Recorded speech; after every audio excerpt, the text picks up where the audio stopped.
So my name is Sarah Milligan. I'm with the Oklahoma Oral History Research Program. Today I'm talking with Deb Engle.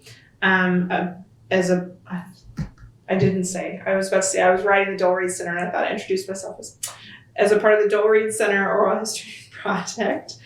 Today's date is November 15th, 2022. And we're just talking about Deb's involvement in the sort of early thinking for the creation of the Doel Reed Center. Broadly.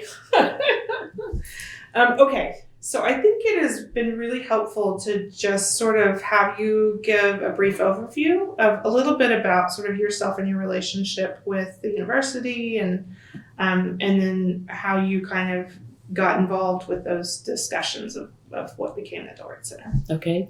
In 2007, Burns Hargis became the president of OSU. And in early spring, he approached me. I was at Iowa State at University at that time. And I had been here for a number of years, knew Burns. And so he called and wanted to meet. So we met, and he said, I'd like for you to come back to OSU and help us out, because he was about to, launch all kinds of big ideas and initiatives. And so I did, came in 2008, joined Burns and the folks at the foundation to do fundraising. The Doel Reed Center at that time was a part of the College of Arts and Sciences.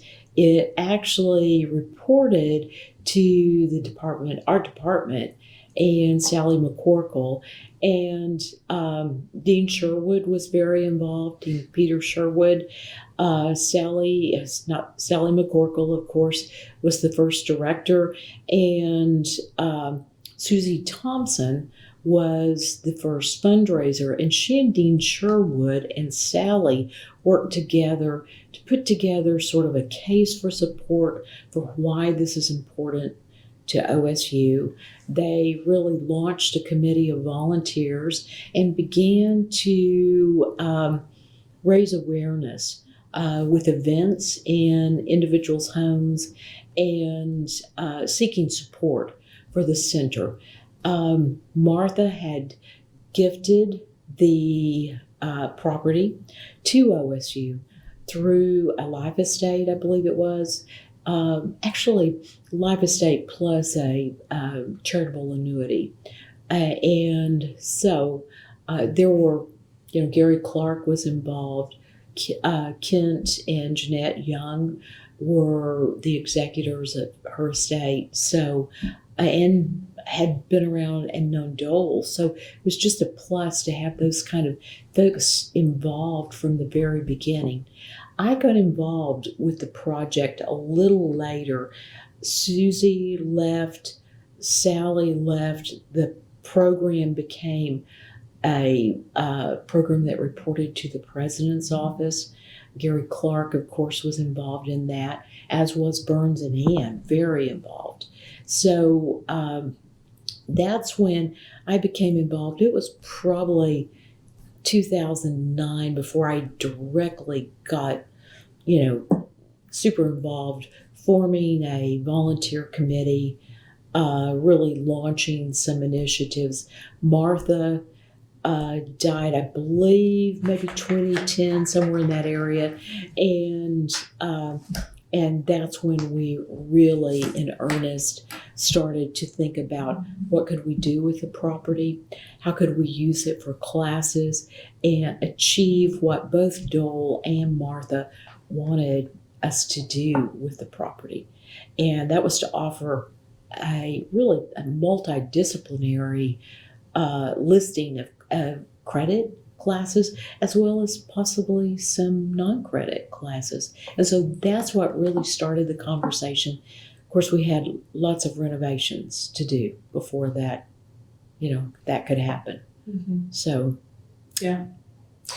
And yes, we've heard a couple of people talk about the really specific logistics of the renovations that needed to happen with the property. Yeah. Well, I'm wondering, this might be just something that you remember or that you weren't involved enough to know. But I'm thinking through when Susie Thompson was sort of assigned as the first fundraiser for this. What was the case that they put together towards funders? Do you remember, like, how? Actually, there's a written document.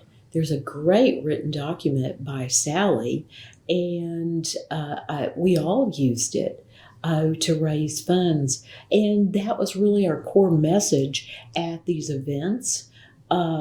We weren't, it wasn't a pass the hat kind of event, but we were raising awareness, and it was really focused on, this was an opportunity for a study abroad experience, but here in the U.S. It's a different culture. You see a different landscape, a different geography. You see a different architecture. You see artists who, all sorts of artists, the whole gamut really, doing art from different genres. And we just felt like that was a very rich cultural experience that our students could have without going to Europe or someplace else. And we thought they should have that kind of experience, honestly. And it would be so much less expensive, too, than going to Europe. And so that's why that was the main part of the case for support, really, was the credit piece of it. Well, and to that question about affordability, like having this program that students could go to that was outside of Oklahoma, away from Stillwater, but not so far that you couldn't drive, for example. Yeah. But I think there's still costs associated to that. There are. How was that part of the fundraising plan? Like, how were you all building in those sort of scholarship conversations and that student equity conversation, along with just thinking about the property? From the very beginning. They actually sort of moved forward in tandem, because not everybody wants to invest in a property. And as we got into the property, it was an expensive renovation because some of the walls had adobe that apparently dated back to the 1800s, and so they were historic buildings that had been added on to, and nothing was modern, really. I mean, the heating, the restaurant, the plumbing, everything. There was just nothing really convenient and modern. So we had to do a lot of updating. Plus, I'm sure you've heard about all the stories of Martha and her animals and things coming and going. So things were just not in great shape. So we had to do a lot of work. But at the very same time that was happening, we launched a scholarship campaign, visiting artists campaign. And actually in 2008, in the very beginning, the Hargises did the professorship. That is an endowed professorship for the director. So those sorts of things really positioned us in a way that when we could take classes out, we were able to support students with some really good scholarships. And we continued that. We continue to build those endowments. Those are both annual scholarships, annually funded scholarships from a number of donors, and then endowments from a whole host of people. So really create a great following of donors in those early days to do that sort of thing.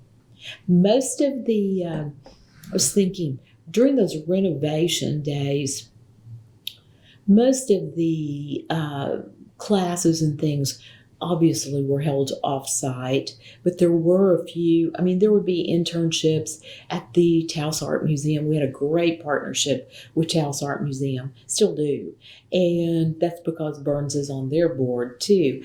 And so we would often use their studio, actually the Fetchin House studio, to offer our classes. Great location for our students too. Mm-hmm. So, yeah. So, it sounds like you've been there.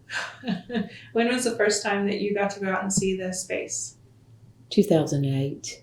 So, sort of right before you were sort of more peripherally involved. Yeah. So, 2008, I think these conversations started in 2006, 2007. They did. And so talk to me about when you first went out there, like what were your impressions and what were your sort of personal thoughts about all the things that were in the works? Goodness. Do you know, my first thoughts, I was very impressed with Martha. Again, Martha held court. I was very impressed with Doel's studio, and I was impressed with the size of the property, the historic aspect of the property, and how it reflected both the culture and the Reed family. Mm-hmm. And so that was interesting to me because I didn't grow up going to New Mexico, but I went a lot with my husband who's from New Mexico. So I had a sense of what to expect.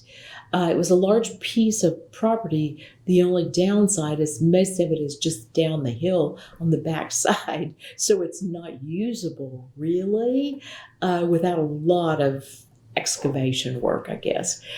So I was thinking, wow, this is unbelievable. Then when we started the renovation and I realized how expensive renovating old properties would be, especially old adobe properties, and how much work had to be done, it was like, oh my goodness, we could build a complex. So it was kind of a mixed review, but it was, if you just look at the personalities, all the personalities, the people who knew Martha when she had her shop, the people who knew Doel, the artists all up and down Artist Ridge there. I mean, it just blows me away that we at OSU have that piece of history that we can really call our own. It's a connection to us, you know. So that was probably the most prevalent thought. I just thought, wow, this is going to be a challenge, but it's worth it. We need to do this. And I wonder how that fits in with having that space as like a sort of limited engagement space, just because the size. I think I've heard maybe 10, 15 most sort of students or people can kind of gather in each house. Maybe but it's sort of that space. And knowing that you know, part of this has to be like lodging is in town and Taos and all these other sort of connections. So how does that fit in with the sort of like selling the space is not just like you get to go and everything's already ready to sit, like it's more complicated, I guess is what I'm saying. It is more complicated. We really built the program around a thought that it be a personal experience, that it be very experiential for the students and the leisure learners, and that it really connect to northern New Mexico in some way. And so that's one piece. And most of our students and many of our leisure learning participants, they have not really had that kind of experience before. If it's in the summer months, you could have 15, maybe even 20 people in a class, especially under the Ramada or the Portal or something like that. But the homes are much more limited. And unfortunately for OSU, I don't think the county codes would allow us to build, other property. There's plenty of room, but I doubt they would let us build structures like for classrooms. That would totally rezone that whole area. So we are limited, yes, but it seems to fit. I think we could offer more classes. Honestly, I think we could offer more classes throughout the year. I know of other study abroad programs that are sending students out different times. Some of them are there, a month. Some of them are there 2 weeks. Some of them are there 3 months or longer, even, to different places. So I think we could utilize this differently. We just have to rethink. Would have to rethink a lot of pieces of the classes, how the property is used. Right now, it's used primarily to house the faculty and the visiting artists, visiting scholars. And so may need to rethink that a little bit. Mm-hmm. And that may mean rethinking the furnishings even, or the security, the safety of the place, everything about that. So, could it be done? I suspect you could get creative and do that sort of thing. Mm-hmm. Yeah. And that's been one of the questions that I've enjoyed asking people is that visioning question for the Doel Reed Center. So that fits in really well with that, right? To think forward what the space could be.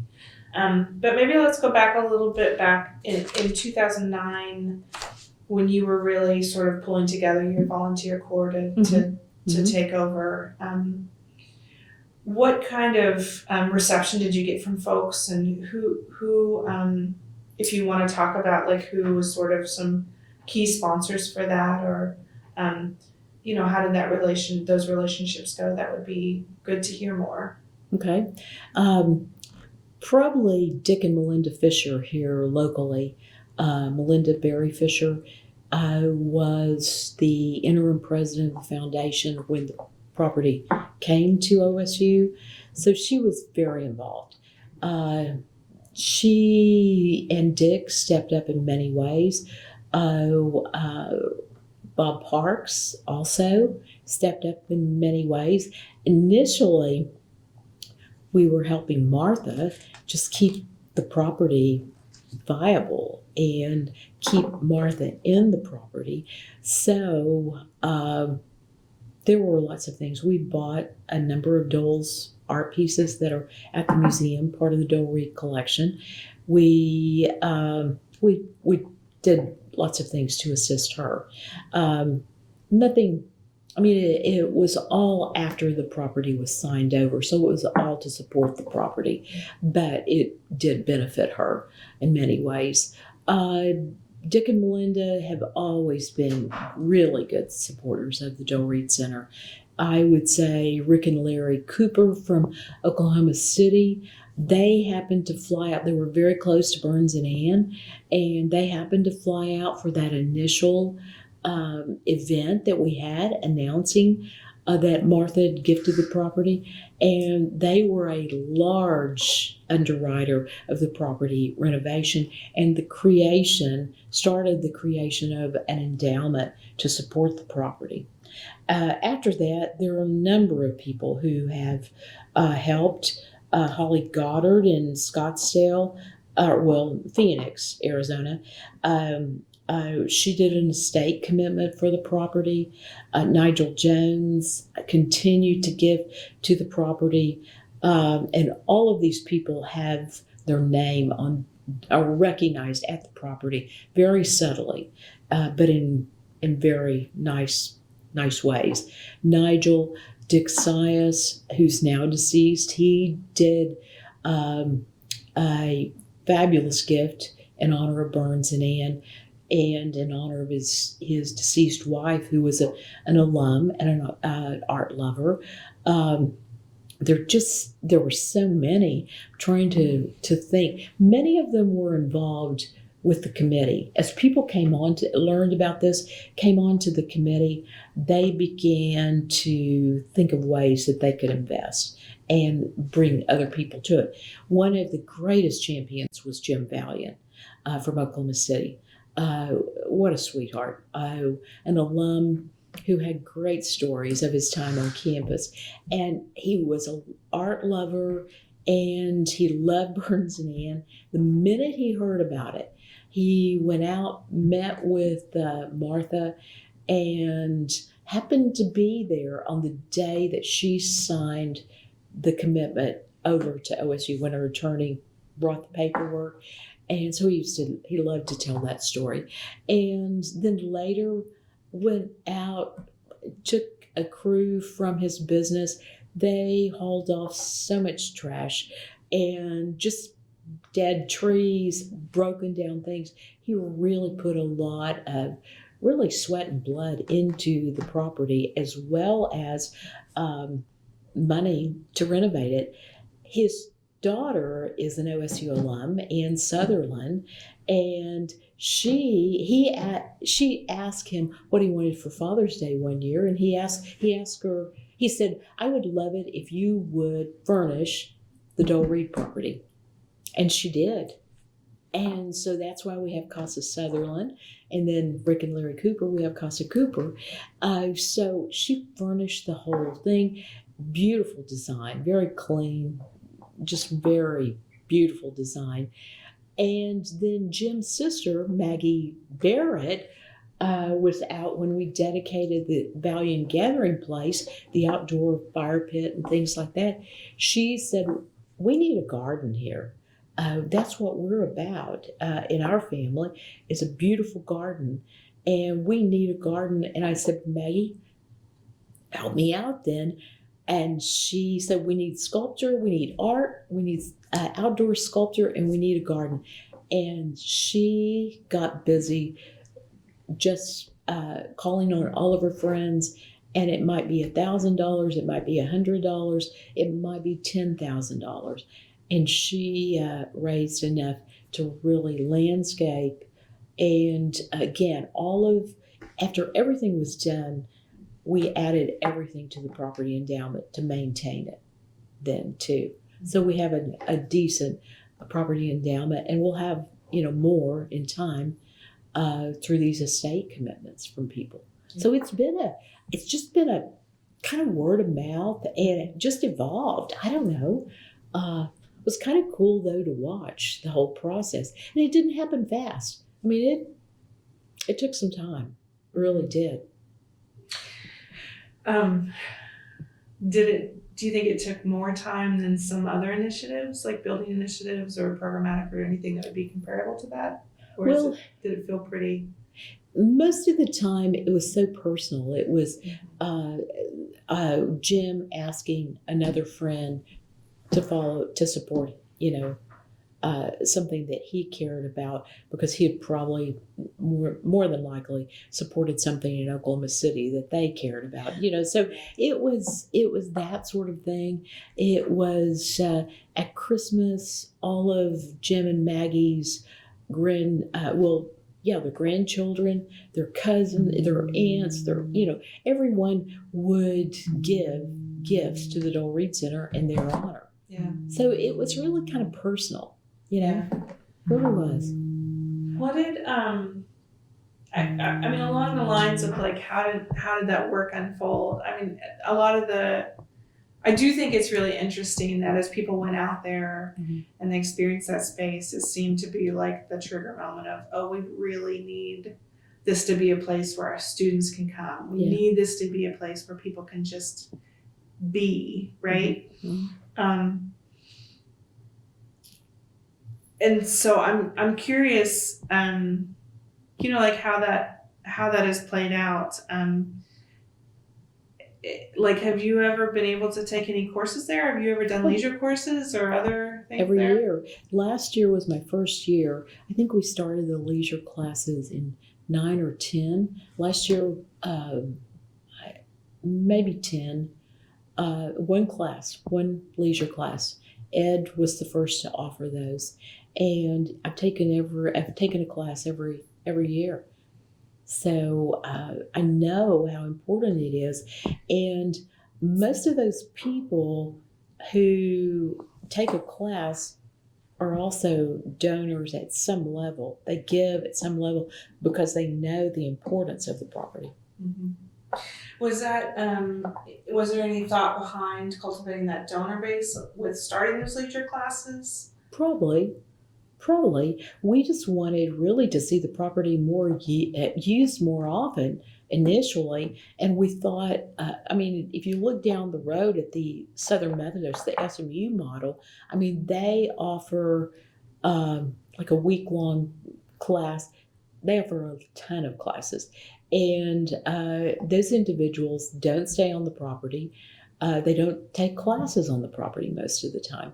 So it's a real mixed bag. I think the credit classes are probably, for the most part, on the SMU property. So we had a model that right down the street, and actually someone on the SMU board was on the Taos Art Museum board and kind of advised us. And he became a major donor to the property because he said if it's good for Taos and it's good for it's good for all of us. Yeah, it's really good for all of us. And he was close friends with Burns and Ann and just gave us this fabulous Doel Reed oil piece in honor of Burns and Ann. Yeah. So, he was very, very helpful in advising us.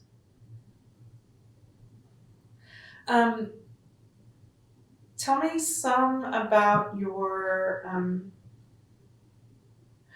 impressions and your interactions with Martha. Just because everyone sort of has these moments, and you mentioned people going out to see her and talk with her, and that you were out there at some point. Yeah. So I'm just curious, what was your impressions of Martha, and how did that situate with maybe what you thought as well, right? Well, Martha was obviously aging and had health issues by the time I knew her. And Martha was an individual who would never see you until she was presentable. And that meant her hair and her makeup and all had to be, in her mind, done perfect, whatever.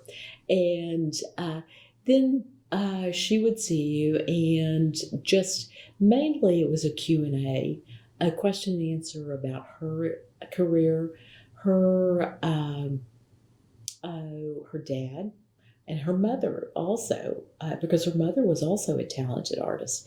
And she's one that we don't talk much about, honestly, but we have some of her art in the collection. And so it really was more of a historical, where when I say she held court, it didn't matter if it was just me or other people. You sat on the portal till she was ready for you. And sometimes, depending on the time of day, it was always best late afternoon, because then she was ready for a cocktail or something. And she had a funny way of talking about that. And she held court. She told you what she wanted you to know, and about her family. So it was really more historical. I can't say most of it I'd read or heard from others, but it still was good to hear her talk about it personally. Mm-hmm. It kind of added validity to what other people had said. And I'm wondering too, if you have a sense on how she felt about these sort of parade of people coming through and sort of either involved in this process. Right? Yeah. Do you know, I don't know. I think she liked the attention. Honestly, she was a person who loved attention, and she loved that, the fact that people were paying attention and recognizing both her dad and her work. that was my sense. I was going to add a little piece, after she died, and we were boxing, of course, all the books and the things. And I mentioned to you earlier a lot of the first edition and signed by the author books that were there, and just incredible historic moment to kind of go through all that. As I went through Martha's desk, you had to look at everything, every piece of paper, because chances are you may be looking at something that I wouldn't think was significant, but it had a historical meaning. There would be notebooks of just her guest list for her Saturday or Sunday afternoon soirees. And they were famous artists in town. I mean, people whose art, they're deceased, but their art goes for lots of money. Famous and famous writers. And it was interesting. And she threw everything in that.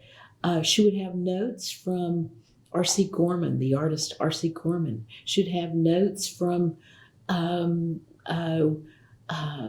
D.H. Lawrence's wife. I can't think. Anyway, it's just, I don't know if they were, who they were essentially sent to, if they were to Doel or to Jane but the fact that you had these handwritten pieces of paper or Christmas cards, it just was amazing to me. You had to really go through everything meticulously. Mm-hmm. I think in that desk we probably found close to $50 in change too, because isn't it funny that and at that point half of those quarters and dimes and things were actually worth something, probably, because everything was just old, and she just threw everything in there. Yeah. But she kept everything. Well, and that is a really good question about how you all sort of approached going through everything, because I think I remember that at some point things in the house, there was an appraisal done, at least to sort of see what was there that needed to be have a different level of attention. Was that something that you helped facilitate, or you were part of, or? I was part of it, but Sally McCorkle actually did that. There was an art appraisal, and Julia McTagg and Taos did that. She still does appraisals.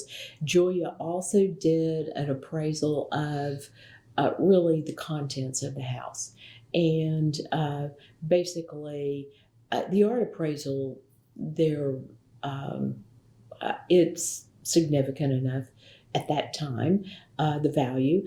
And the contents of the house, she said very little of value as far as the furniture, and it was in such bad condition at that point that it really there was not much to salvage. We do have a few furniture pieces, chests and things like that were from the Reed family, I guess back in Indiana or wherever they came from, Wisconsin, wherever it was.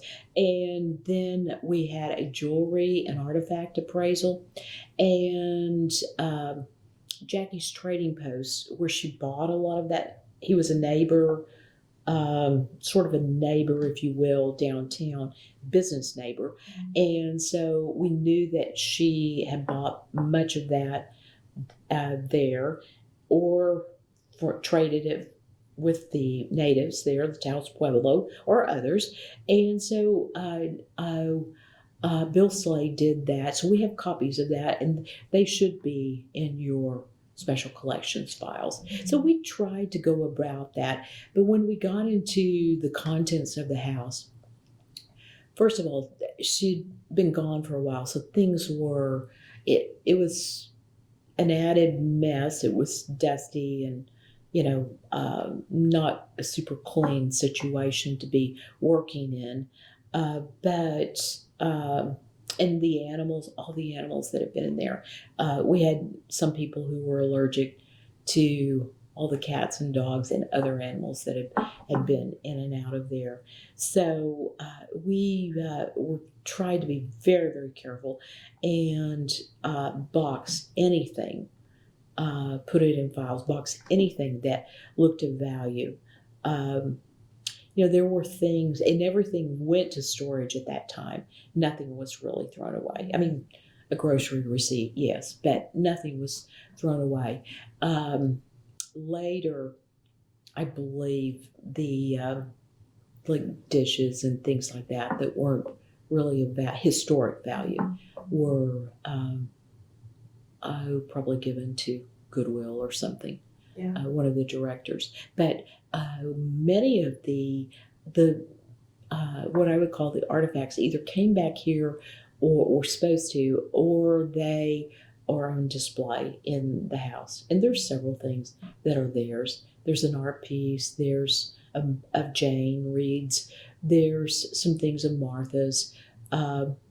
There's just a little kachina, a little bitty pot that was on the mantle, always there. So yeah, we tried to be very respectful. We didn't have a lot of training in that, and that's the sad thing. I really wish we'd had some professionals telling us, or some professionals doing it all, because we were just volunteers. I was just on the committee, and the others, there were 2 other couples at the time cleaning and packing with us, and just looking back, that's a regret. Sally was less involved. She probably would have had some knowledge of what we should have done, but we should have approached folks here at the library to at least train us on some things and give us some direction on what to do. Yeah. It's a hard thing. I mean, let me also just say, from what I understand and just pictures I've seen of the properties, it was a huge task, right? It was. To undertake. Yeah. The parents' house had renters in it, and for the most part, those renters were very neat and very clean. And there were a few furniture pieces in there that were of value that we obviously kept and all, but oh goodness, there were the houses were, and the studio, Bruce Crowder packed up meticulously so that we could, and took photos so that we could put it back as is, so almost a museum like.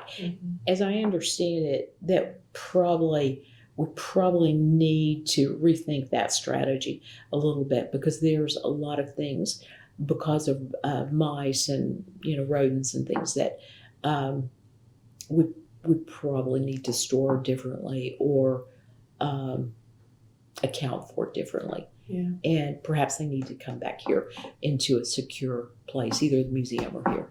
I don't know. Well, and it sounds like part of the understanding or the expectation from Martha was especially related to parts of her father's studio, yes. that there yes. would be like an untouched quality. Yes. To some of that. So. And his glasses are there. There's a note from a phone call. His old rotary phone's there.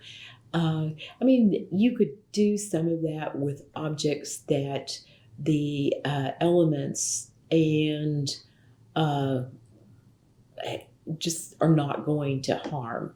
But there are a number of art pieces in there and photographs, historic photographs, that probably should not be exposed to the light, because the studio has a lot of light.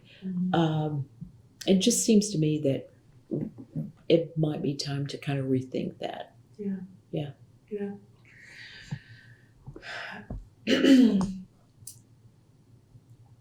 Were there renters in the house when Martha died, in her parents' house? No, not when, I don't think when she died. There was a really great renter lady, and I can't think of what her name or what she did, but she was very nice and checked on Martha a lot, and someone needed to. Martha had a number of helpers from the Taos Pueblo. She had a helper from down the river that came up And that was a whole story in itself because Andre, I did go out when Martha fell and broke her hip and went to see her in the assisted living. Andre did not want anyone from OSU to be there, and he wanted her to marry him so that, and I personally believe that he was thinking of getting the property and not knowing that it had already been signed over and all that sort of thing. So I don't know. I mean, it was a cast of characters coming and going all the time. Jackie's Trading Post is still in business. Bill Slay, the owner, has told me personally that he sees a number of Martha's things surface every now and then. Did she gift it to a caretaker? Did she gift it to a friend? You know, who knows? Who knows about that? I guess I'd like to assume that she did, that someone didn't just think, oh, she won't know, I'll take it. But anyway, and he sometimes will buy them and then, let us know. Or sometimes he says, I won't buy them, So kind of interesting. That is interesting. Well, and it's interesting too, thinking about, this legacy of the property, and its relationship to OSU as well, right? So it sounds like, because, Martha went here, but also just had this lifetime of relationships with other places and people. And so I'm wondering, did she articulate to you, or did you have, what was your understanding of why she wanted OSU to have that property? Initially, it's my understanding from Kent and Jeanette Young that she actually wanted the property to be gifted to the art department at OU because at that time it was a stronger art department, and or at least in her mind it was stronger and more well known, I guess. And I think that probably she had some local influence, some OU alums who had talked that up. And Kent, who is an OU alum, he recommended that she gift it to OSU, where she went to school and where Doel was part of the faculty and started the art department as really a project to preserve their family legacy. And so she ended up, I think once she met Burns and Ann, I think that convinced her that OSU was serious about the visual arts. And Burns always had a huge vision for both the visual and the performing arts. And luckily I got to be a part of that. And so that kind of allowed me to weave in and out of the Martha conversations. I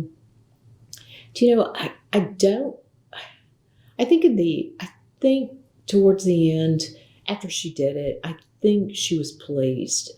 OSU really tried to step up to show her what could be done and how we might assist her. And Gary Clark was just phenomenal. And Melinda Berry Fisher, too, in creating a way to show her that we were very serious about doing this and very committed. Yeah.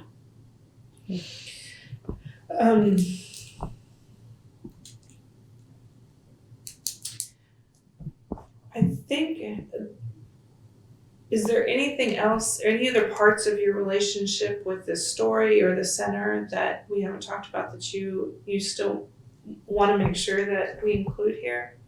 Do you know what? The only thing that we haven't talked about is the ongoing volunteers and they've evolved a great deal. Very few of the original people are still involved. The Kent Jeanette Young, Judy Baker, she wasn't original, but she came on soon after. But Another couple in Taos, Bill and Kat Thompson, they had a home in Taos, a home here at the time. Now they're in Tulsa. And they were instrumental in just going out and seeing Martha, taking care of her, whatever her needs were, just keeping in contact, building confidence and building trust also. And all of those people, even now, the advisory committee, they are just so committed to the project. It's theirs. They have complete ownership. And I think sometimes OSU goes, wait, that's not your role. That's not your role. But they're so committed to it, you can't fault them. They give their time. They go out and work to clean up, properties at times. And it just amazes me that you have a evolving group of individuals who come and go, add new ones, but they don't go away. They stay involved. They still continue to take classes, and they help in so many ways. Mm-hmm. And they give to support it long term. So I don't know. I've just never seen a project that felt so personal to so many people, so connected, And I think that is the reason that I have stayed involved and will stay involved. And that's another reason why my family has also joined in to support it financially also. Yeah. So back to this question of the future. So with all the dedicated continuing support from the advisory committee and, these sort of groups of people that also come out and help just lend a hand, a physical hand when needed. Yes. What do you hope that the Doel Reed Center grows into? Like if you could think the Doel Reed Center is, reaching its potential 5-10 years from now or whatever, what do you kind of hope that future looks like for the Doel Reed Center? Well, the property itself will have eventually will have a very large endowment. The program will have a very large endowment. There are scholarships for our students, and those continue to grow. All of those continue to grow. The professorship also provides funds for the director. And so that's a huge plus because it's probably better funded than some of the academic departments on our campus as far as the private funding goes. And it probably has more people who have really bought in and taken ownership of where this is going. So that's another plus for this. When OSU receives property through the foundation, there's a time frame that we can't do anything but hold it, maintain it. We have a responsibility to it. We will be approaching a time in the not too distant future, in just a few years, where if OSU decided they wanted to sell that property, they could. They have examples, like the geology camp in Colorado. They have examples of owning and operating these centers, if you will, outside OSU, almost an extension of our campus. So I personally think from the very beginning, at least Bern's vision and my shared vision was to make sure that we created a project and a property and a center that was a long-term, that would have a long-term support, had a long-term purpose, and a long-term contribution both to the Stillwater campus as well as the Taos community. And that we would be known for it. I think as we grow, that will happen more. That is sometimes the concern, though, of our volunteers. Will OSU sell this? will they not? Because, leadership changes, volunteers change, and now the property is owned by the university. So would they? I don't think so, because I firmly believe that it's still offering a benefit to the campus. Could it offer more? That's what I really hope, that it grows, the programs grow as the endowments grow, and there's financial support for that, so that there's even a greater benefit and the campus goes, this is a jewel. This is a jewel. It's in Taos, New Mexico, but it's still a jewel that we have to keep. Mm-hmm. Yeah. I hope that comes to pass too. Yeah, I do too. Well, I don't have any more questions, so unless there's anything else. No, I hope that was Very helpful. okay. Yes, thank you. All right. All right.